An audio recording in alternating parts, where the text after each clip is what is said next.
उठाई जब बहरी में जाई जरे मुलायम हमर पाँव हो। का करी कुछ बुझाते नइखे। गोर गोर गलिया भी करिया हो जाता मिले न पेड़ा होता छाव हो। बात पिया मानी दर्द हमारो त जानी बोझा उठे नहीं बथला कमरिया। राजा चले चैत के लहरिया सुते दीही घर के भितरिया। राजा चले चैत के लहरिया सुते दीही घर के भितरिया।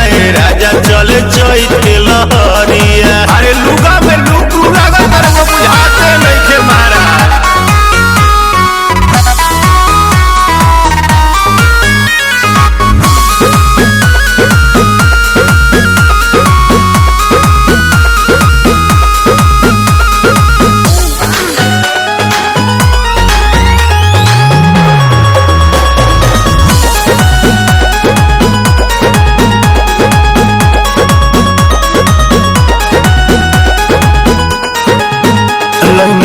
न करा के नहीं रखनी लुका के ऊपर रूपवा बिगाड़े मन भीतर से पे।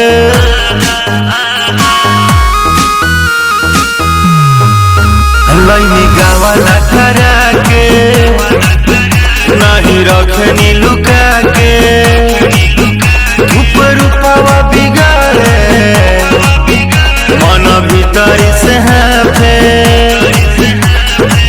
कटिया पिटिया से देह भारत न बुझाता रावण फैल शरीरिया। राजा चले चैत के लहरिया सुते दिन घर के भितरिया। राजा चले चैत के लहरिया सुते दिन घर के भितरिया। राजा चले चैत के लहरिया। अरे जाई बहरिया को ठंडे ले आई।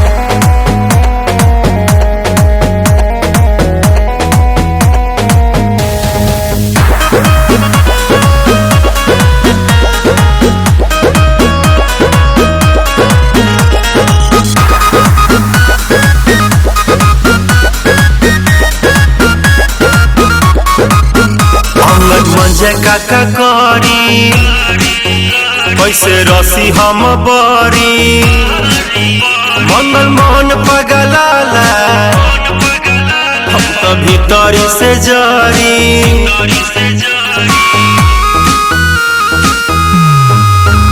अंगद मंजे काका करी कैसे रसी हम बरी मंगल मोहन पगलाला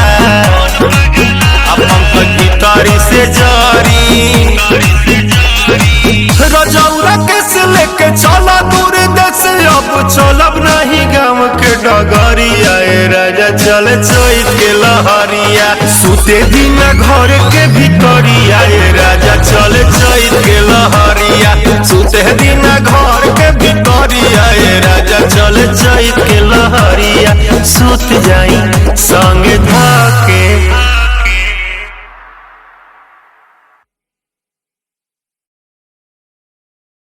मानी दर्द हमारो त जानी बोझा उठे नहीं बथला कमरिया।